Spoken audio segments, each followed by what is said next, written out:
What's brought you to the summit today? Quite a few different things. I've had a long-standing interest in the green movement, and from probably the late 90s was involved in things like Climate Camp and being involved in the green movement from an ideological point of view, but also just the evidence base around climate change and involved in that. And I suppose increasingly concerned and passionate about the need for basically widespread, total, global change in how we engage in our daily lives in order to have a sustainable planet.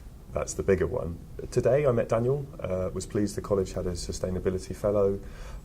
Daniel asked me to come along and interview Professor, President Sir Simon Wesley. So yeah. What do you think is the particular role of doctors in advocating for wider societal change? And within that, do you think psychiatrists have a particular contribution to make? I do, definitely. I mean, this is my personal opinion. I feel as though doctors, particularly given the fact that we have an NHS, which is a state-run and cradle to grave, it's something that I believe in very passionately. I think because of that link especially, but irrespective of it, doctors are experts on health. Psychiatrists are experts as well on well-being, and have a particular interest and focus on social networks, connections, and psychological well-being. So I think in both instances, we have a definite and clear duty to speak out on these things because of the impact on people's mental health of climate change, but also the social networks and sustainability of the changes in our world, and even speaking out on the impact of concerns around migration and racism and things like that could be addressed. What we do have to be careful of is how we're speaking out. So I'm speaking to you as an individual. The college has to be more careful, measured and clear with what it says.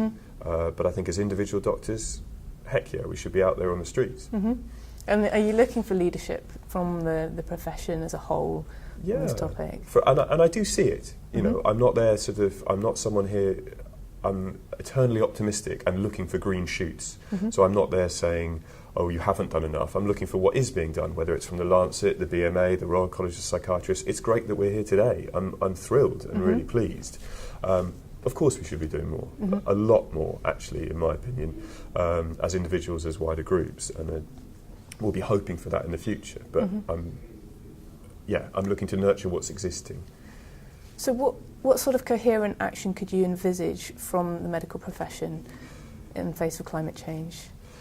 I think it's carrot and stick, and there's lots of different ways in. I quite like what Simon Wesley was saying about lots of people making small interventions, and I believe that's how this is going to be addressed. I've rather lost faith in the much higher up leadership in terms of global leadership on this.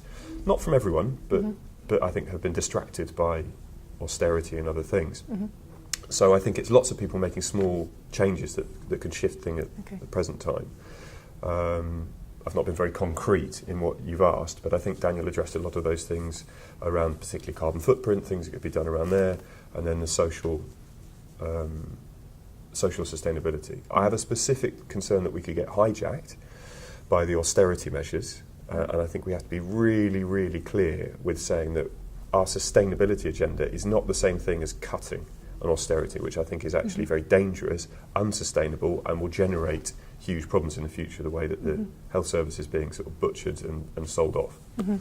So what is the difference between the sustainability agenda and the financial austerity in the NHS? Well, I think there's a huge philosophical gulf between them, and I think there's an inadvertent similarity between them. But I think what the austerity measures are about is about, well, I'm in danger of being very political here, but I think it stems from a particular view of the sort of the role of the state at all, the role of private companies, and a relationship with sort of that political side. So that's the philosophical background to austerity. I think simply cutting is not the same as sustainability. Sustainability there could be a huge growth in certain areas, in community-based positive psychology, in networks, in particular outreach group, in arts, in health, in all kinds of things. This would be a growth, and there could be money moved in those directions But that money would then be embedded in the local community, would be connected to local projects, and would enable growth of a very different kind. So I think there's a superficial similarity in that it looks like you are trimming away things, but what's underpinning the sustainability agenda is entirely different, and I'm worried that we could get either hijacked or associated with some of their thinking. You made a very compelling sort of case for the colleges coming together in some kind of coalition, and I wondered if you could just talk us through that.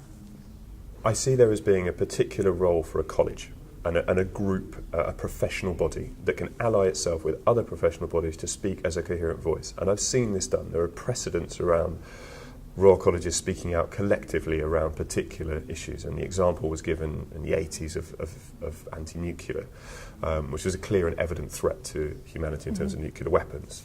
I see the need for something similar. It would take time to word that, and I'm not someone who would know how to go about that exact process, but I think the impact of speaking together as a group of Royal Colleges on the issue of climate change and the impact on health is something that needs to be done more forcibly, more often, and with then a sort of follow-up on what impact that has on government, how it's disseminated in the media, because I feel like the entire sustainability and green issue has slipped off the agenda, and we need to retake that media ground and say, no, this is the preeminent issue of the day and of our futures, and it needs to be a continual addressing of it, not a little highlight in the media for a moment. So if the Royal Colleges come together as a network of doctors, and then also include nurses, not this sort of, don't reinforce that hierarchy, all healthcare professionals and their bodies to speak together as one on the need for this, for the future health and well-being of our planet, if that doesn't sound too grandiose. And the Royal College of Psychiatrists really leading by example in having funded this 2-year programme to really try and look at what sustainability could mean for the specialty, and it would be exciting to see that replicated across the profession and the different specialties and disciplines, I think. I would love that and go further. I think the idea of a sustainability fellow per college is great, but as Daniel's been pushing for, sustainability leads in every aspect of healthcare, addressing that. And again, that holistic approach, that triple bottom line, not just seeing it as cost cutting. It is not that, and that's I think something we need to continually address and distinguish ourselves from simply reducing and cost-cutting. It is a wholesale shift in philosophy and values. I think values are key to this.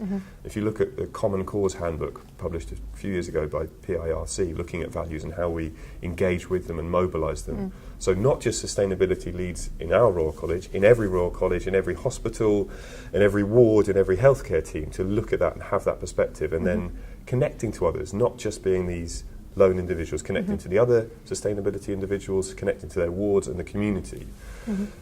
Because that's the way you get change. If you just have a diktat from on high, it doesn't happen.